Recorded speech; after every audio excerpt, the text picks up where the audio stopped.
Hi Collective, welcome. This is a special reading.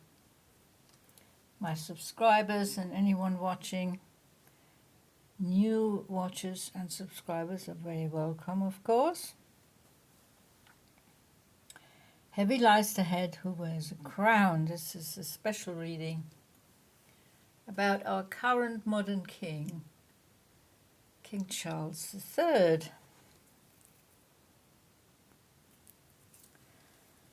Does the saying, heavy lies the head who wears a crown, still apply to this modern king? Well, we're going to find out.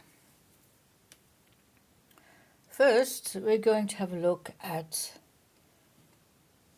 the overall energy of him and his queen, Camilla, who have both,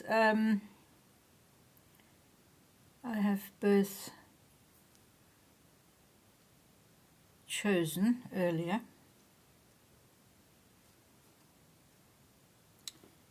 Camilla has come out as the Queen of Wands. Charles has come out as the King of Pentacles. So the Queen of Wands, the fire queen.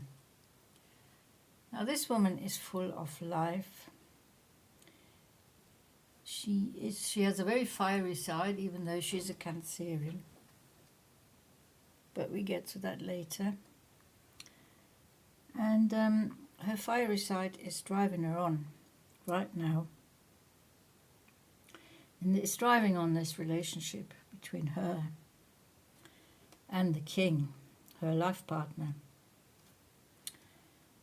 She's very self-confident, of course. She knows who she is. She has her own interests. She is very positive. She's very optimistic. And whatever she attempts, she does with cheerfulness, brightness, and very much with self-confidence, self-respect, self-control, self-belief, and self-worth. So, extremely attractive person, of course. I expect that's what attracted him to her in the first place all those many years ago when they met somewhere at some polo match or something. I don't know. But, yeah. The queen is her own. She is not controlled by him at all. Far from it. So he's the King of Pentacles. Well, that figures, doesn't it? Yes, he is a Scorpio, but we'll get into that a bit later as well. But here, at the moment, he is using the earth element as a predominant element to drive him on. He seems very steady, full of integrity. He has a lot of inner grounding, stability. People see him as dependable and reliable. People close to him. I don't know if the general population sees him as such, but people close to him see him as dependable and reliable. And a stalwart of the family. Of course, he is the head of the family now, and so, yeah. King Charles, the longest ever king in waiting in history. He had to wait the longest time to ascend to his throne, and of course that is very significant. He ascended the throne when other people start enjoying their retirement. So that is a very difficult situation from the start, of course, from the get-go. I mean, he could have passed on the crown to his son, his eldest son, but he didn't. So there we are. And of course, at the moment, he is going through some very difficult times with his health. I don't want to comment too much on that because I'm not intimately involved with that knowledge. So I only know what's in the news. I know he's battling cancer, or has been battling cancer, and So he is very brave, really, to keep going as he is right now. So let's take a close look at these two, the compatibility of the two. Camilla, a Cancerian. Charles, a Scorpio. Very good match, both water signs, understanding each other. Probably have a telepathic communication at times. They've known each other for so long.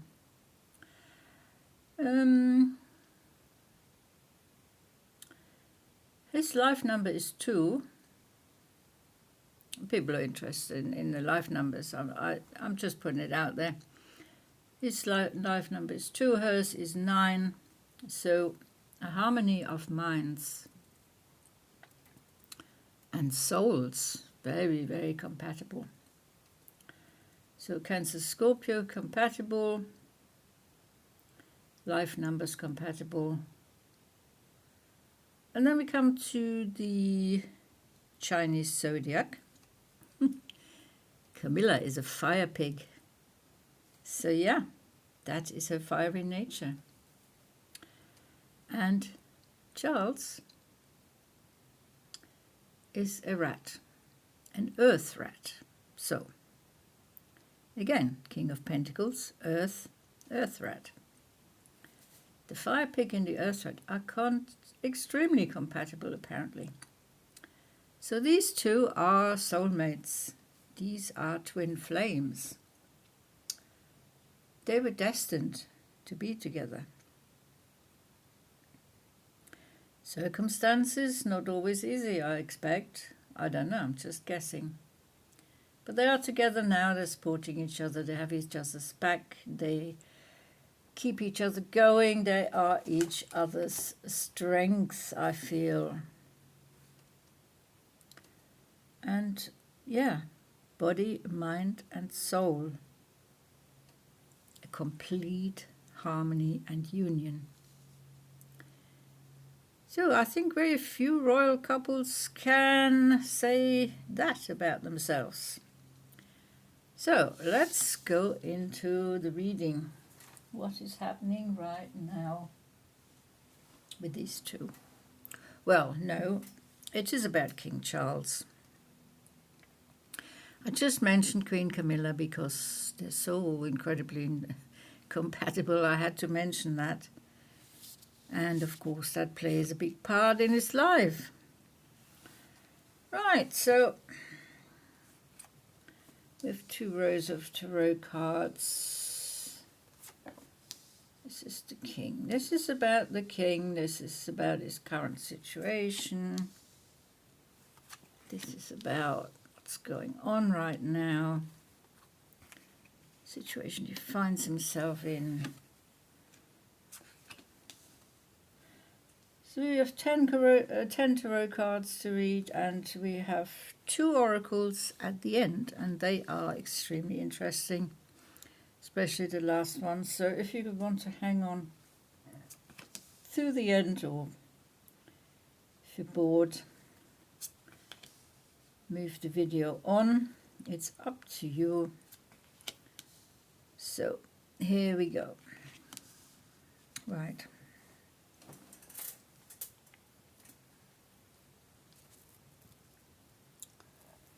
Here we are. Here are the 10 tarot for King Charles. We're starting with the Magician. Wow. He is the master manifester. He envisions something, he has an idea. He knows how to transform this idea into reality, and if he can't do it himself, he knows someone who can, because he is obviously a very well-connected person. When it comes to business, I mean, during his time in waiting for the throne, he's not been just sitting still, he's been doing stuff. Business here, meeting people there, traveling here, there and everywhere. Then we have so he's the master magician. He has all the tools in his toolbox that he'll ever need to face any challenge. As I said, if he can't solve it, he knows someone who can. He's obviously got a very large telephone book, contacts, very large amount of telephone contacts available to him. Then we have the Six of Wands. Victory and success. That's referring to his health. So it looks to me like he's coming through this this health problem, and his health is picking up again.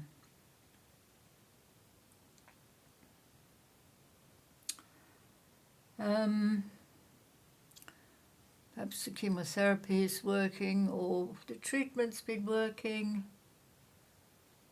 Whatever, I don't know, but it's positive. He's come through, and he's continuing. And he's more healthy than he was in the recent past. Now in the middle there, he has the Seven of Cups, which is interesting. Of course, he has options and choices, opportunities available to him. He more than anyone else. I mean, he's got the money. He's a billionaire, let's face it. So obviously he could buy himself the best possible medical care available. But now he's got to make a decision. And I feel it's a decision of how to proceed in the future, and I've got a feeling he's going to train up his son, his eldest son, as quickly as possible, because, you know, having faced the cancer, having faced that scare, must have given him a bit of a shock and a bit of a realization that life is not infinite, even for a king. And so maybe enjoy his retirement from now on. He's been waiting for so long. Okay, he decided to take on the job. That's fair enough. People expected him to take on the job as well. But, you know, he didn't need to. It was up to him. He always had that choice, and he made that choice. But now various other choices are available to him. Seven of Cups. And he's got to choose very, very carefully, because he's going to have to live with the consequences of this decision, this particular decision. Each cup contains an opportunity, a choice, a chance, a probability, something he can do, a path he can go on. And he's going to have to weigh up the pros and the cons of each of these options to see if he finds them positive or negative, pros and the cons.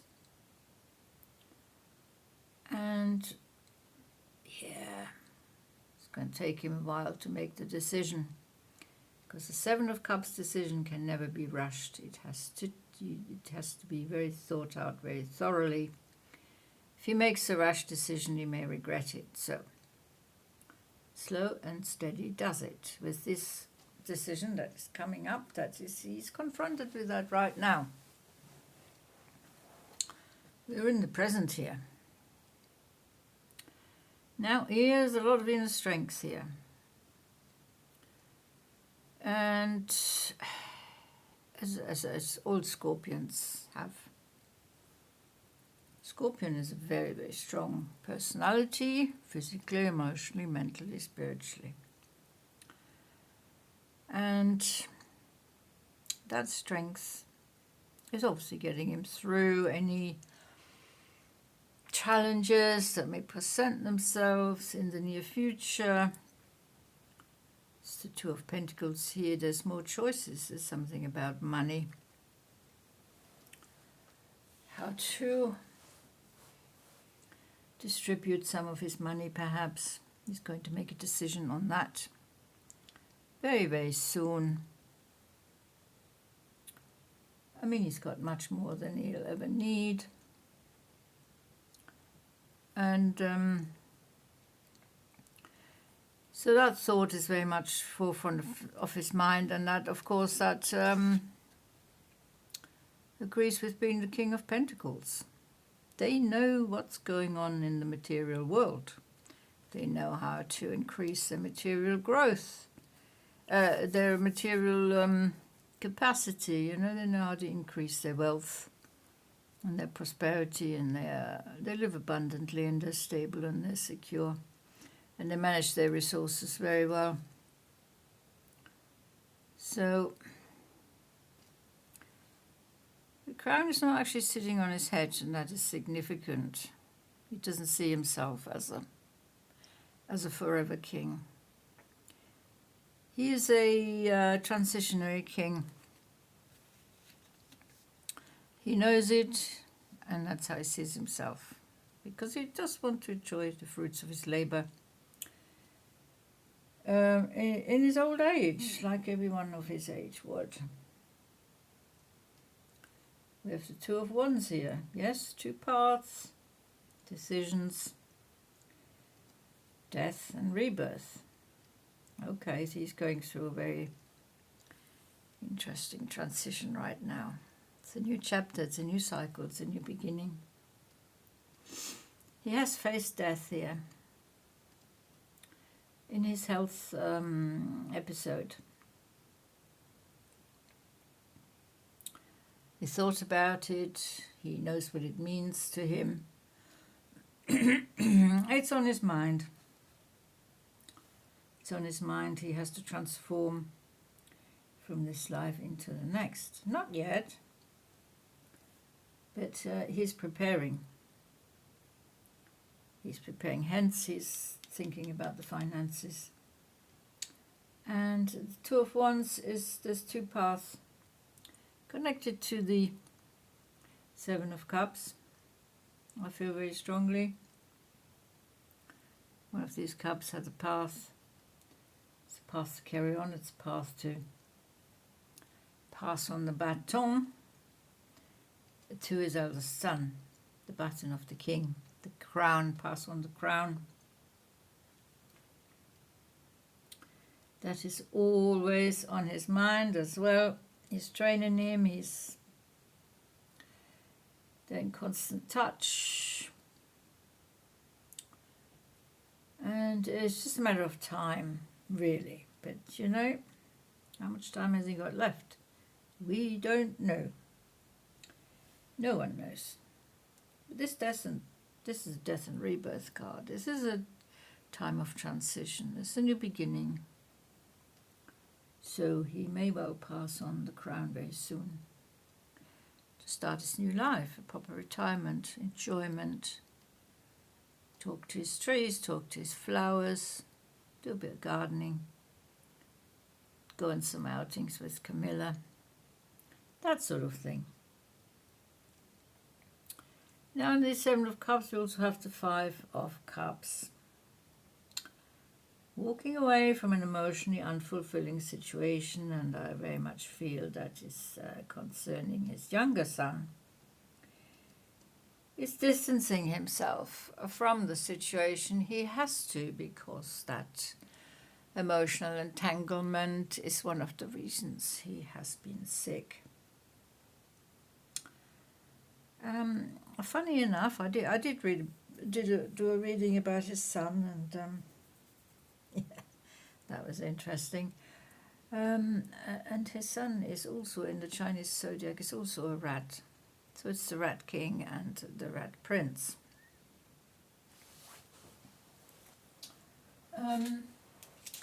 So look with William. Oh, William is a dog. William is a water dog. That's nice. So, yeah, we had the dog bowl incident, didn't we? So, distancing from the wretchedness and the poison that's been coming toward him from afar, constantly, resulting in the Ten of Wands. the strength to release his burdens. Mentally, physically, spiritually, emotionally. He will release his burdens. He will find the strength to carry on without. He's going to release that connection with love, of course, love and peace. He is a peaceful man. So I believe deep down, he stands for peace, he stands for solidity, he would never be a warmonger. He is a somewhat steady influence on the country right now with all the things going on. But, you know, that release of the burden that he's been carrying. His son, his daughter-in-law, must have been a terrible burden for him. But he's releasing that now with love and peace. We have the alien here. Now the alien is the number 9, that's the hermit. He's gone within, he has consulted his wisdom, his knowledge, he's had a lot of life experience, of course, of some sort or another in the upper echelons of society. He's seen a lot in his life, and sometimes he just feels like he has to retreat. He's got a man cave somewhere, probably the garden shed somewhere that's has all his favourite things, favourite childhood toys and stuff like that. So, yeah, the king can go within. The king can meditate. And of course, his queen is always supportive. She lets him do what he thinks he needs to do, and vice versa. They really support each other. They have each other's back.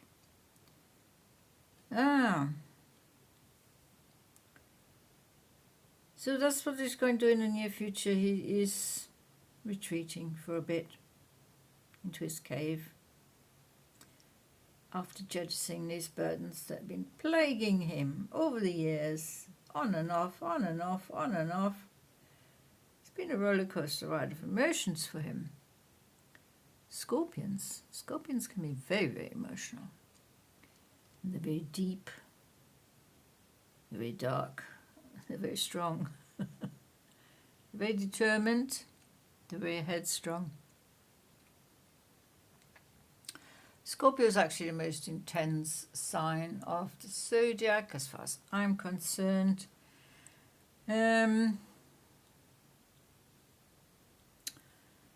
So, decisions to retreat, making very important life decisions here. He's already made the decision. It's to implement it. Now it's implementing the cord cutting with the poisonous lot that he has had to deal with. So, wow, nice. Okay, let's have a look at the...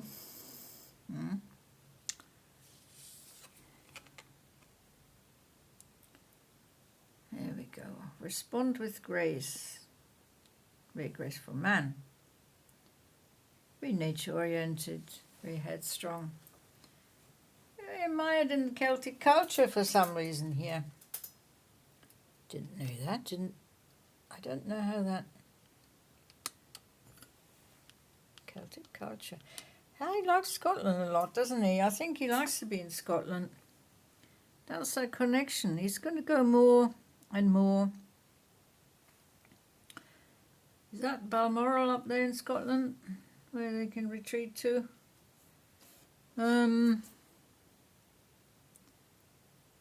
That's where he's happy. And that's where he can hermit. He can be alone.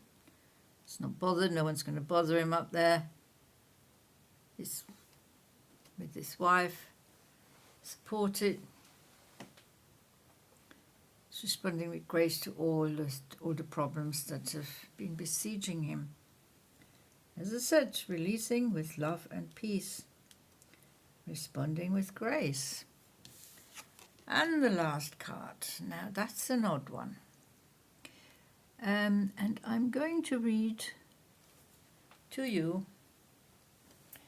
That is the overall sort of finishing energy. It's a 21. It's number 3. 2 and 1 is 3. It's called The Bride in a Cage. And that's what he sees when he looks in his dark mirror. We all have our dark mirror. We have a light mirror and we have a dark mirror. And that's what he sees when he looks in his dark mirror. And I'm going to read you the meaning of this card from the book as it was intended. So,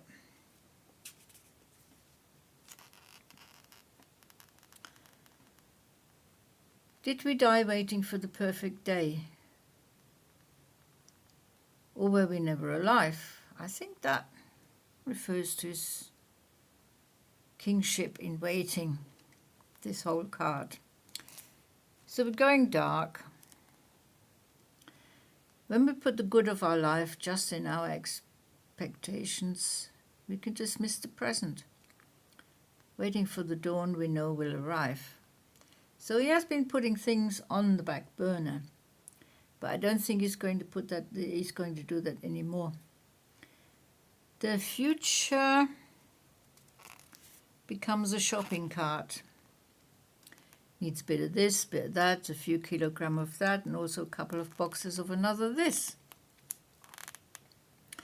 When we look at it, it shines like a brand new day in a commercial. And as it happens with commercials, when the future comes, it's not exactly perfect. So the future came for him in the form of the kingship. The smile is forced. The day is too hot or too cold. The kiss is dry. The lion limps softly and doesn't roar. Yeah, because he's retirement age, that's why. The lion stopped roaring. As long as something is not here, but is pushed further along the timeline, we have the luxury to take it off reality and treat it as a fantasy. We push forward and we push forward until we actually catch up with our dream, and then we crash. The future should not feel like a cage, not even a gilded, wonderful, handmade designer cage. The future is a tree. The future is a tree. Absolutely.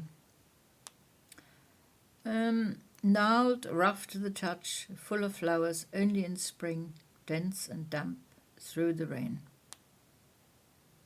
Absolutely imperfect. But there is perfection in the imperfection of nature.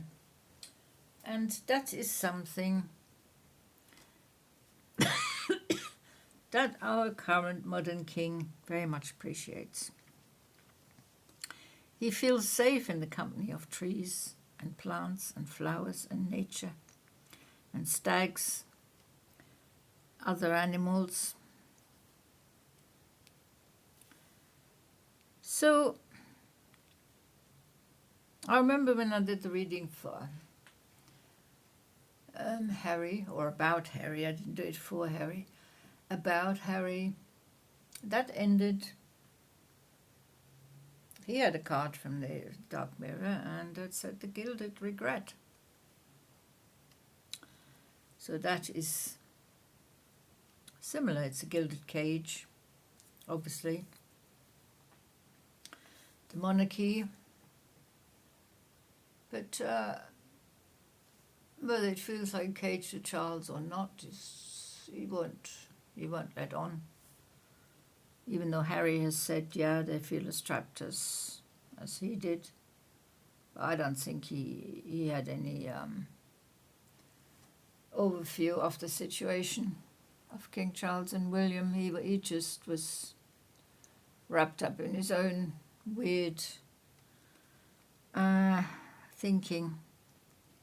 And then when his wife Meghan came along, it got even weirder. So the king, I mean, it's a light cage. This is not an actual cage. It's a cage made of lasers. These are supposed to be purple lasers. So he can walk out anytime he wants, but, nobody expects him to walk out. Because even though it's a cage, and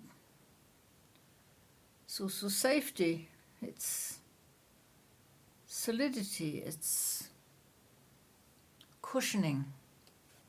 It's cushioning from the outside. It's what we all dream of. And he's rich enough to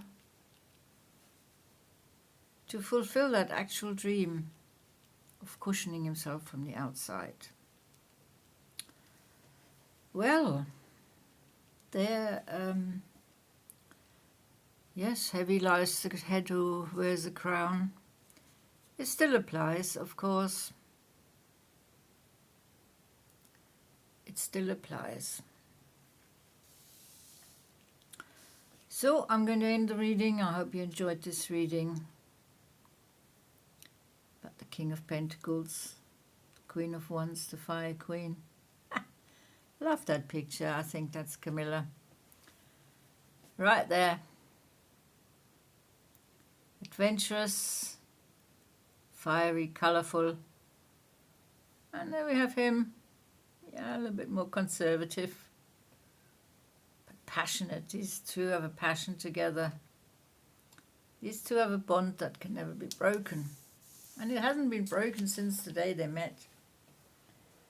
So, okay, I'm going to leave it here. Hope you enjoyed the reading. Thank you so much for watching. I will see you in one of my other readings. If you don't mind, hit the like and subscribe on the way out. Thank you so much. And take very good care.